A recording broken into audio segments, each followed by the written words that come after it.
いかがお過ごしですか？花田ステパノ・ソトレです。読書をとして、そしてメモを取る。この際のメモを取る際の基準というところで、抗いなさ、irresistible idea っていうところがあると。そしてそれは本を読む、だけではなくて、本や論文を書くアウトプットをするっていうところで、その抗いなさの基準っていうのは、明確になっていくと。で、それで、ゼッテルカステにおいてはアダプターっていうのがあって、それで、それによって、本にあるやつをただの無秩序なスクラップブックにするんじゃなくて、ゼッテルカステンで自分にとってのオーダードカオス、有意味性を出す。で、自分が本を出す、メールを出すっていうところ。そのために、この抗いなさっていう基準を明確にしていくために、読む、メモを取る、アウトプットをする、読む、メモを取る、アウトプットをするっていうサイクルをやっていく。こういった話を、先日、なんていう名前だっけ、読書のためのアーキテクチャっていうところで話したんですけれど、その際、KM4073 さんから、コメントがあって、本や論文を書いていない自分でも、抗えない考え方を感じる時があります。抗いなさやアウトプットに準拠して発生するのであれば、私の抗いなさは純粋な抗いなさなのではないでしょうかと。それともアウトプットを何らかの形で無意識的に行っているのでしょうかというコメントがありました。ゲーム40733さん、コメントありがとうございます。このコメントを見たときに、これについて準拠だったり純粋っていう言葉、この単語に対して、自分なりに思うことがあって、で、その思うことによって、今回冒頭でちょっとお話ししたように、アウトプットが基準をよりブラッシュアップする。抗いなさという基準をよりブラッシュアップするんだっていうところが、私の前回の動画の意図していることであるっていうことが分かりました。そして、この抗いなさっていうところに関連して、以前私がニュースレターで、2024年2月2日に送った、もので、関連するところがあると。それを思い出した。で、これについては、読書それ自体とはあまり関係ないと思えるかもしれませんが、今回の抗いなさっていうところに関係するところで、マーケティングだったり、怪談やホラー、そして、詐欺師の話術っていうところが、これらについて話していこうと思います。ちょっと周囲で、お家の工事があるので、若干ノイズが入ってるかもしれませんが、申し訳ありません。で、怪談やホラーといった、幽霊が関わる話をあなたも聞いたことがあると思うんですよ。で、その中には幽霊が人に取り付くっていうものだったり、もしくは肩に乗ったり、足を引っ張ったり、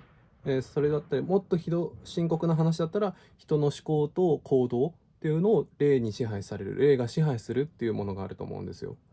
で、じゃあ、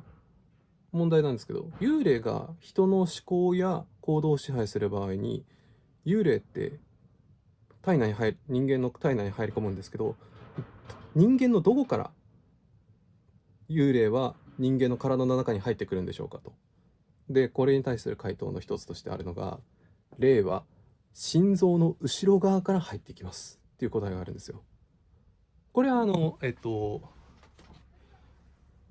月刊ムーの528号で、小林利正さんっていう霊能力者の方が、読者投稿に対する回答として、返答したもののうちの一節なんですよ。で、霊は心臓の後ろ側から、人間の体内に入り込むっていうやつですね。背中とかなどアバウトな単語は用いずに、心臓の後ろ側っていうディティールを詰めているんですよね。これについてはさすがの言語センスだなと思いましたね。幽霊の存在などを信じていない私がなんとなく見ただけでもこの抗いなさっていうのを覚えてしまうっていうところに関しては、さすがの霊能力者、さすがの小林さんっていう感じでしたね。幽霊は信じていないんですけれど、怪談はかなり好きだし、幽霊に関する話っていうのも好きっていう。それはさておき、霊は心臓の後ろ側から、人間の体内に入り込む。この一節をこの場であなたに共有したいと思ったのは、怖いものや霊への対処方法をあなたに教えたいからではありませんと。なんて言ったらいいんですかね。むしろここにマーケティングの基本があるんですよ。小橋の一節にはその前後において論理的な説明っていうのはあんまりないです。ほぼなかったです。なぜ頭や肩や口や足ではなく心臓の前からでもなく心臓の後ろ側から入ってくるのかっていう理由だったり、対処方法として正面を向いていること、その対象に対して正面を向いていることっていうのが大事なんだっていうことを、その根拠として霊は心臓の後ろ側から入ってくるんだって言ってるのに、じゃあ前向いてれば霊は後ろ側から入ってこないのはなぜですかっていうところの説明は一切されてないんですよ。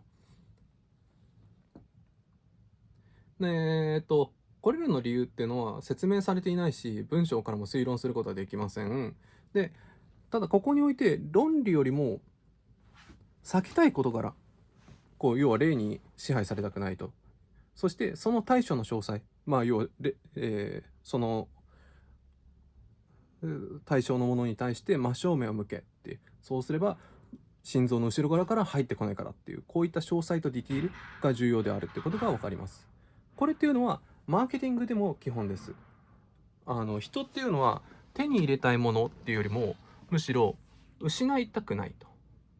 欲求の方が強くあると。人の心理は手に入れるより失うことを回避する方に強くインセンティブが働く、損失回避の方質、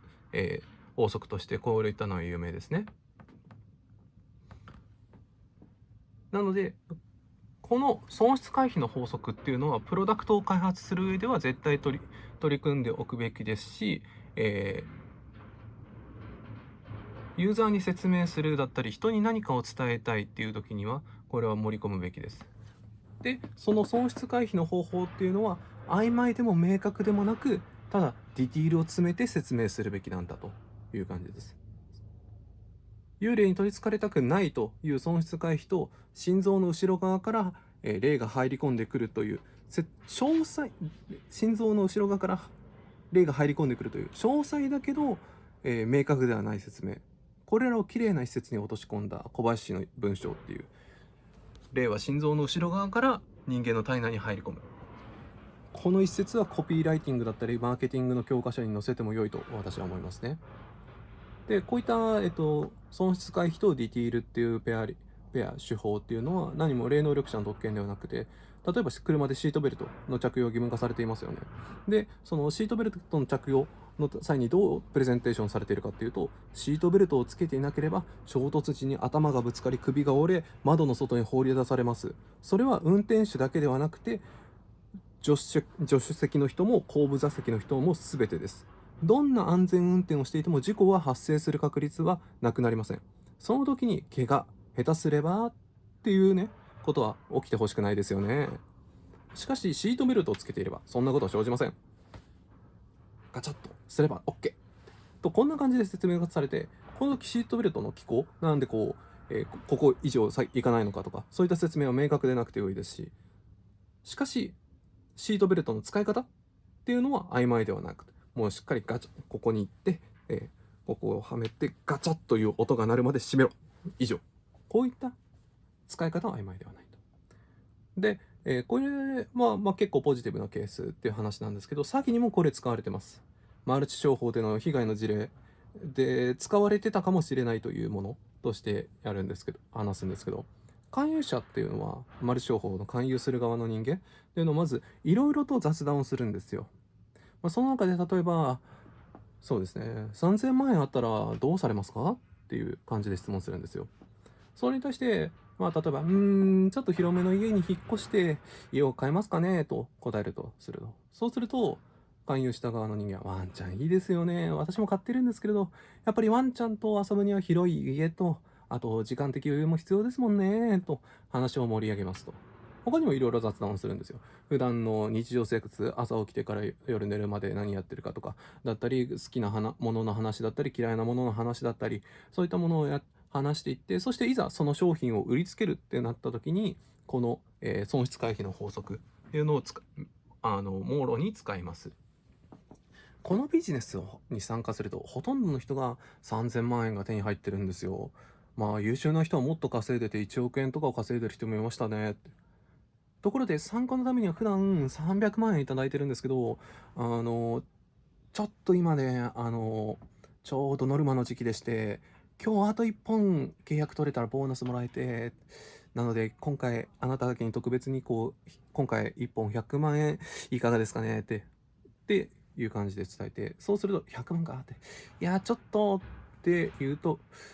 その勧誘者の方は、参加しないんですか？じゃあ広い家のお引っ越しもワンちゃんも手放すことになっちゃいますよ、とね。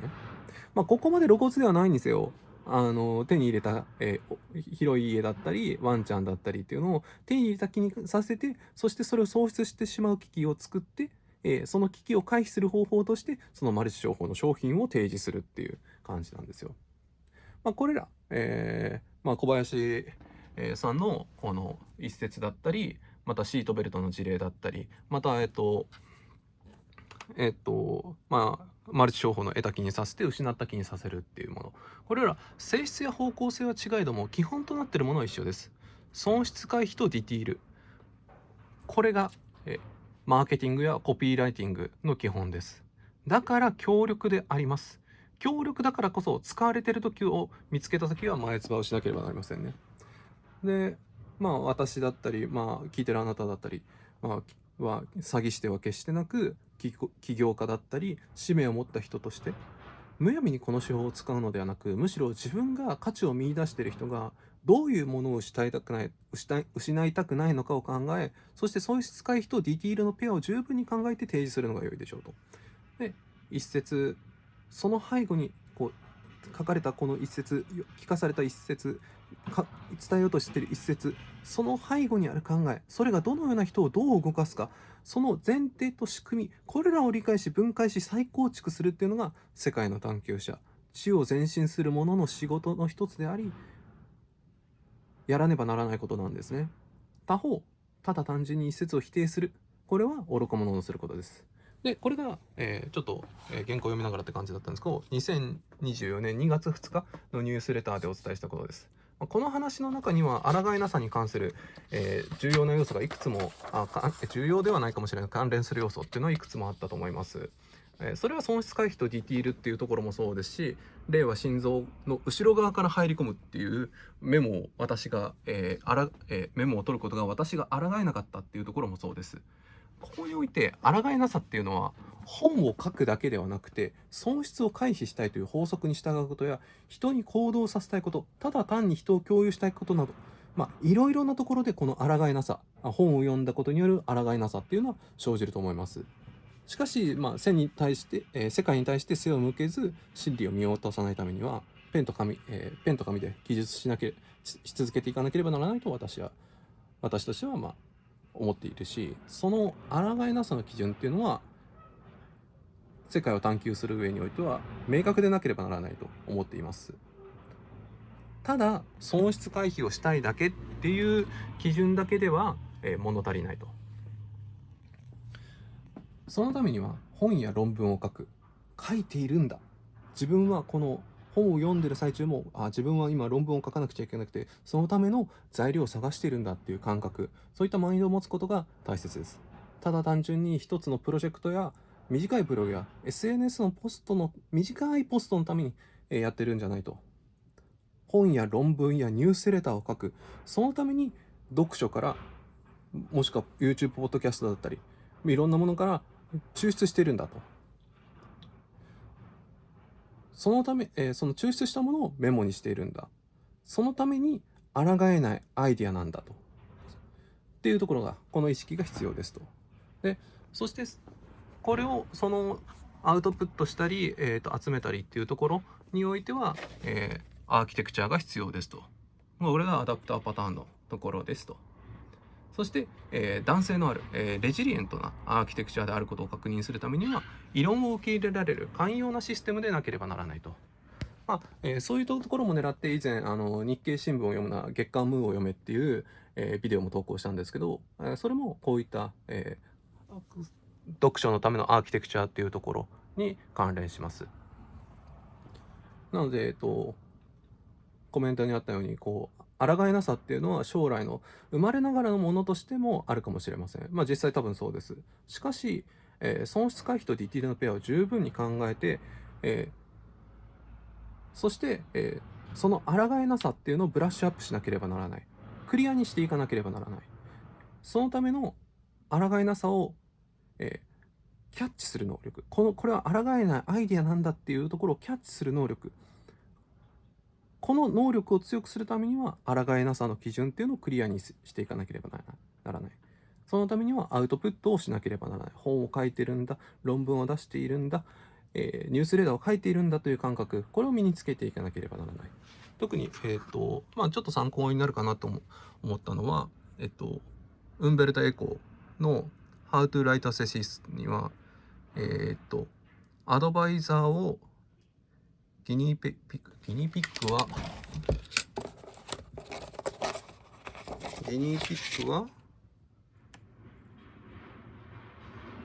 モルモット実験台、アドバイザーをモルモットとして扱えと。で、そのアドバイザーが読むのは、あなたのファーストドラフトを読むのは締め切りのだいぶ前にしておけと。で、彼のリアクションっていうのはとても、参考ユーズフル、あなたにとって助けになると。で、アドバイザーに見せる。そうすると、より書くものがクリアになる。より調べるべきものがクリアになる。ここにおいて書くこと。誰かのために本を書くということがあって、そのための抗いなさがクリアになる。一本筋の通った、抗いなさになるというところです。そして、このように、抗いなさっていうのを作るためには、やっぱり誰かに見せるっていう意識、その前に本を書くっていうところ、それが大事なんです。そして、このアウトプットをするためのアーキテクチャも必要です。そのアーキテクチャが私にとってはアナログゼッテル合点っていうところになるわけですね。はい。今回の話の元となったニュースレターっていうのは、2024年2月2日に公開しているので、もうすでに、メールで、基本はメールでしか送ってないんですけれど、一定期間経ったものは、オンライン上でパブリックにしているので、その、リンクもこちらで、今回の YouTube の、コメント欄に記載しておこうと思いますので、もしよろしければ、文章でも読んでいただければと思っています。あとは、なんだっけ、日経新聞を読むな、月刊ムーを読めとかいうやつとかも多分概要欄に記載しておこうと思います。ちょっと話は長くなってしまいましたが、今回の話は以上になります。今回の話があなたの参考になったなら幸いです。それでは、青を心に。ピース。